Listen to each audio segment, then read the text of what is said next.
प्रशासकीय पातळीवर तयारी पूर्ण झालेली आहे। मतदानाला अद्याप सुरुवात व्हायची आहे। 7:30 वाजता मतदानाला सुरुवात होईल। विदर्भामध्ये 66 जागांसाठी जवळपास 769 उमेदवार या निवडणूक रिंगणामध्ये आहेत आणि त्यात विदर्भामध्ये 1,60,00,000 मतदार हे आज आपला मतदानाचा हक्क बजावतील। नागपूर आणि अमरावती असे 2 विभाग विदर्भात आहे आणि या दोन्ही विभाग मिळून जवळपास 11,300 मतदान केंद्र आहे। याच्यामध्ये जवळपास आरमोरी, गडचिरोली आणि सिरोंचा या ठिकाणी जवळपास 209 मतदार केंद्र हे अतिसंवेदनशील आहे। मृदुला, नक्षलवाद्यांनी काल पोलिसांच्या हेलिकॉप्टरवर ग्रेनेडनी हल्ला केला होता, त्यानंतर त्या भागात आता सुरक्षेचे कोणते उपाय योजण्यात आले आहेत? नक्षलवाद्यांनी गेल्या 2 दिवसांपासून पोलिसांवर जरा त्रास देणं सुरू केलेला आहे। त्यांनी काही हल्ले सुद्धा केले। परवा एटापल्ली भागामध्ये त्यांनी गोळीबार केला आणि काल बिनागुंडा इथं त्यांनी पोलिसांच्या हेलिकॉप्टरवर ग्रेनेड फेकलं। या सुदैवानं कोणी जखमी झाले नाही, एक पोलीस कर्मचारी जखमी झाला। मात्र हे सर्व बघता पोलिसांनी या भागामध्ये अतिशय ट्रॅकिंग फोर्स लावलेली आहे, सीआरपीएफ लावलेली आहे, त्याच्यानंतर पॅरामिलिटरी फोर्सेस लावलेले आहेत आणि विशेषतः विदर्भामध्ये नागपूरचं सर्व सुरक्षा पथक जे आहेत ते गडचिरोलीमध्ये त्यांनी लक्ष केंद्रित केलेलं आहे। मात्र जवळपास 5,000 पोलीस हे एकट्या नागपूर शहरात आहे, तर 20 ते 25,000 पोलीस गडचिरोली, गोंदिया, आरमोरी या भागामध्ये तळ ठोकून आहेत। मृदुला, धन्यवाद। हे होते आमचे नागपूरचे प्रतिनिधी संजय पाखोडे। एकूणच सुरक्षा व्यवस्था तैनात करण्यात आली आहे। काँग्रेस अध्यक्ष सोनिया गांधी, शिवसेना नेते राज ठाकरे, भाजपा नेते प्रमोद महाजन, नितीन गडकरी यांच्या विदर्भामध्ये सभा झाल्या। या पार्श्वभूमीवर विदर्भातलं राजकीय चित्र जाणून घेऊया आमचे प्रतिनिधी संजय पाखोडे यांच्याकडून। संजय, विदर्भामध्ये एक महत्वाच्या लढती कुठल्या असतील? विदर्भामध्ये प्रामुख्यानं वृषाली रणजित देशमुख यांची एक महत्वाची लढत होत आहे। रणजित देशमुख यांच्या विरुद्ध भाजपचे देवेंद्र फडणवीस हे निवडणूक लढवत आहेत। विशेषतः विदर्भाचा मुद्दा त्यांनी रणजित देशमुखांनी प्रामुख्याने इकडे मांडला, त्यामुळे विदर्भाचंच नाही तर सगळ्या महाराष्ट्राचं त्यांच्याकडे लक्ष लागलेलं आहे आणि त्यांच्या संपूर्ण राजकीय आयुष्य त्यांच्या या निवडणुकीवर अवलंबून आहे। त्याचप्रमाणे मोर्शी मतदारसंघात, अमरावती जिल्ह्यातल्या मोर्शी मतदारसंघात राष्ट्रवादी काँग्रेसचे बंडखोर नेते हर्षवर्धन देशमुख हे निवडणूक लढत आहेत। त्यांच्या विरुद्ध शिवसेनेचे डॉक्टर अनिल बोंडे आहेत आणि नरेश ठाकरे आहेत। हर्षवर्धन देशमुखांकरता ही निवडणूक अतिशय महत्वाची आहे, कारण की त्यांनी राष्ट्रवादीतून बंडखोरी करून निवडणूक लढवली आहे। तिसरी लढत अमरावती जिल्ह्यामध्ये अचलपूर मतदारसंघ आहे। लोकसभेमध्ये साधारणतः 1,80,000 मतं घेतलेले अपक्ष उमेदवार बच्चू कडू यावेळेस निवडणूक रिंगणात आहे आणि काँग्रेसच्या महाराष्ट्रातील एकमेव आमदार काँग्रेसच्या वसुधा देशमुख यांच्या विरुद्ध ते लढत आहेत। वसुधा देशमुख आणि बच्चू कडू यांची एक महत्वाची लढत होत आहे।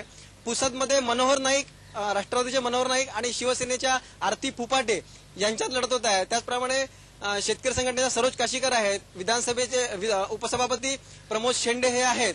या प्रमुख लढती आहेत। वृषाली, बरं, बसपाचं फॅक्टर कितपत या सगळ्याला कारणीभूत ठरू शकतो? म्हणजे शिवसेना भाजपा युती आणि आघाडी या दोन्हीला बसपानी 66 जागा निश्चित त्या ठिकाणी फरक पडेल। लोकसभा निवडणुकीमध्ये बहुजन समाज पक्षानं जवळपास 7% मतं घेतले होते। एकूण 80 लाख मतदारांनी विदर्भात मतदान केलं होतं, त्यापैकी 4.5 लाख मतं हे बहुजन समाज पक्षाने घेतले होते आणि विदर्भात 10 जागा भारतीय जनता पक्षाने जिंकलेल्या आहेत। त्या ठिकाणी निश्चितच बसपाचा फायदा झालेला आहे। लोकसभेमध्ये एकूण जो बसपाचा फायदा झाला की 11 पैकी 10 जागा बहुजन समाज पक्षाने जिंकला, आपला भारतीय जनता पक्षाने जिंकल्या। याच्यामध्ये बहुजन समाज पक्षाचा एक मोठा रोल आहे। या संदर्भात भाजपाचे विरोधी पक्षनेते नितीन गडकरी आता आपल्यासोबत आहेत, त्यांच्याकडनं बहुजन समाज पक्षाविषयी आपण जाणून घेऊया। बहुजन समाज पक्ष यावेळेस पहिल्यांदा या ठिकाणी निवडणूक उतरला आहे आणि दलित मतांचं विभाजन खूप आहे। अशा परिस्थितीमध्ये साधारणतः शिवसेना भाजप युतीला कसा फायदा होईल आणि काँग्रेस राष्ट्रवादीला कसं नुकसान होईल? दलित मतांमध्ये यावेळी एक मोठी विशेषता अशी आहे की त्यांच्यामध्ये रिपब्लिकन नेत्यांच्या विरुद्ध रोष आहे आणि रिपब्लिकन नेत्यांच्या विरुद्ध रोष याकरता आहे की काँग्रेस पार्टीने रिपब्लिकन नेत्यांचा वापरा आणि फेकून द्या हा जो उपयोग केला आहे त्याची उपेक्षा केली आहे। त्यामुळे रिपब्लिकन जनतेला असं वाटलं की यांनी आपली अपमान केला, उपेक्षा केला आहे। त्यामुळे जे नेते काँग्रेसबरोबर गेले त्याची रिॲक्शन असल्यामुळे मोठ्या प्रमाणात दलित समाज शिफ्ट होतोय काँग्रेसपासून, आरपीआय पासून बहुजन समाज पार्टीकडे आणि काही प्रमाणात त्यातून आम्हालाही बीजेपी सेनेला देखील मतं मिळतील आणि याचा परिणाम काँग्रेसच्या विजयावर, काँग्रेसच्या पराभवावर निश्चितपणे होणार आहे। विदर्भामध्ये आज पहिल्यांदा शिवसेना प्रमुख बाळासाहेब ठाकरे आणि अटल बिहारी वाजपेयी यांच्या सभा झाल्या नाही, तर दुसरीकडे सोनिया गांधी यांनी झंझावती प्रचार केला। तर नाशिक या ठिकाणी काँग्रेसच्या सभेमध्ये पैसे वाटप प्रकार सुद्धा घडलेले आहेत. काय मत आहे आपलं? मागच्या लोकसभेच्या निवडणुकीमध्ये देखील सोनिया गांधींचा रोड शो इथे झाला होता आणि विदर्भात अनेक ठिकाणी त्या गेल्या होत्या. तरी त्यातून ट्रॅफिक जाम झाला, पण काँग्रेसला विजय काही मिळाला नाही, कारण 11 पैकी 10 जागा आम्ही जिंकलो होतो. त्यामुळे त्यांच्या याच्यामुळे काही फार परिणाम असं मला वाटत नाही. मुळामध्ये महाराष्ट्रातल्या सरकारने जी अकार्यक्षमता होती, भ्रष्टाचार होता, विदर्भाची सतत उपेक्षा केली, शेतकऱ्यांनी आत्महत्या केली, आदिवासी मुलांचा कुपोषणाने मृत्यू झाला, या सर्व बाबींचा परिणाम या निवडणुकीवर आहे. आणि त्याच्यामुळे या प्रश्नावर निवडणूक लढवली जात असल्यामुळे राष्ट्रीय नेतेच्या याचा रिलिव्हन्स कमी होता. त्यामुळे या बाबतीत निश्चितपणे या सगळ्या विषयावर आम्हाला अप्पर हँड आहे. काँग्रेसनं यावेळेस नाशिकमध्ये असा प्रकार केला की पैसे वाटपाचे प्रकार झाले, त्यावेळेस निवडणूक आयोगाकडे सुद्धा तक्रार झालेली आहे. काय काल मी हे पूर्ण वृत्त ऐकलं आणि मी माहिती घेतली. मुळामध्ये मुख्यमंत्री अतिशय खोटं बोलले आहेत. मुळामध्ये त्यांच्या मुख्यमंत्र्यांच्या पत्नी ज्या गाडीमध्ये होत्या त्या गाडीतून पैसे वाटप सुरू होतं. त्याची फिल्म काढायचा प्रयत्न जेव्हा विरोधी उमेदवारांनी केला की यांना पकडण्याकरता, तेव्हा त्यांनी कांगावा केला आणि मुख्यमंत्र्यांच्या इशाऱ्यावर पोलिसांनी हे एक्सपोज करणाऱ्या लोकांवरच लाठीचार्ज केला. अर्थात या सर्व प्रकरणाची मुख्यमंत्र्यांच्या जोपर्यंत या पदावर शिंदे साहेब आहेत तोपर्यंत ही चौकशी होऊ शकत नाही. पण आमचं सरकार आल्यानंतर आम्ही याची चौकशी करू आणि यामध्ये हे सत्य आहे की मुख्यमंत्री शिंदे यांच्या पत्नीच्या गाडीमध्ये पैसे वाटपाचा कार्यक्रम सुरू होता. हे अतिशय दुर्भाग्यपूर्ण आहे. एक खोटं ॲफिडेव्हिट त्यांनी केलं, त्याची ऑलरेडी चालूच आहे. अशा वेळी त्यांचं जे वागणं आहे, या वागण्याचा परिणाम निश्चितपणे काँग्रेसच्या प्रॉस्पेक्टवर होईल आणि मुख्यमंत्री शिंदेंना याची किंमत चुकवावी लागेल. भारतीय जनता पक्ष आणि शिवसेनेचं सरकार आल्यानंतर या सर्व प्रकरणाची चौकशी गडकरी करतील असं त्यांनी म्हटलेलं आहे. Vrushali, back to studio. धन्यवाद संजय. यासंबंधीचं अधिक वृत्त आम्ही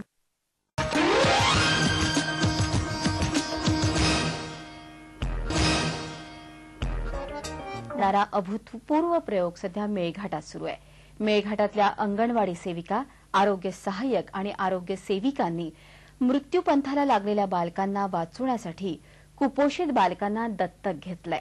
ऑपरेशन कर्ण या नावानं सुरू झालेल्या या अभिनव उपक्रमावर आमचे प्रतिनिधी संजय पाखोडे यांचा हा विशेष वृत्तांत.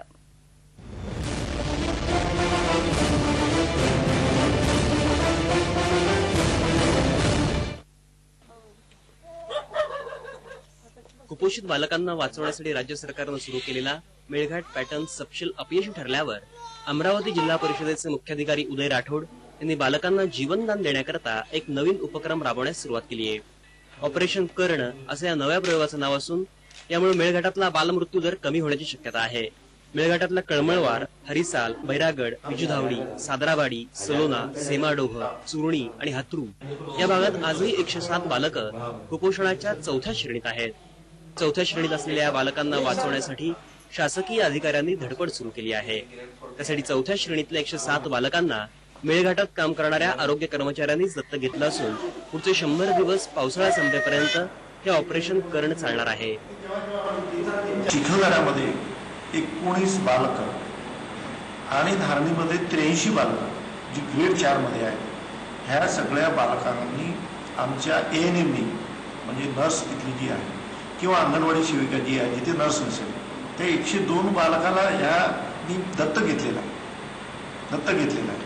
आणि दत्तक घेतल्यामुळे काय त्याच्यावरती लक्ष जास्त राहील आणि केवळ माझ्या आव्हानामुळे जे आमचे अधिकारी त्या सगळ्या अधिकाऱ्यांनी याच्यामध्ये कॉन्ट्रीब्युशन करून जवळपास 62,000 रुपये 1 महिन्याची रोजी 20 रुपये रोजाप्रमाणे ह्या 102 मातांना मिळेल अशी अधिकाऱ्यांनी व्यवस्था केलेली आहे.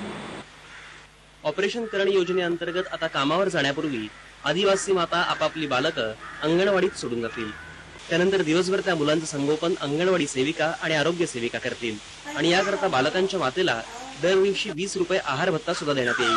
आणि ही सर्व रक्कम जिल्हा परिषदेतल्या 25 अधिकाऱ्यांनी प्रत्येकी 1800 रुपये जमा करून उभा केली आहे.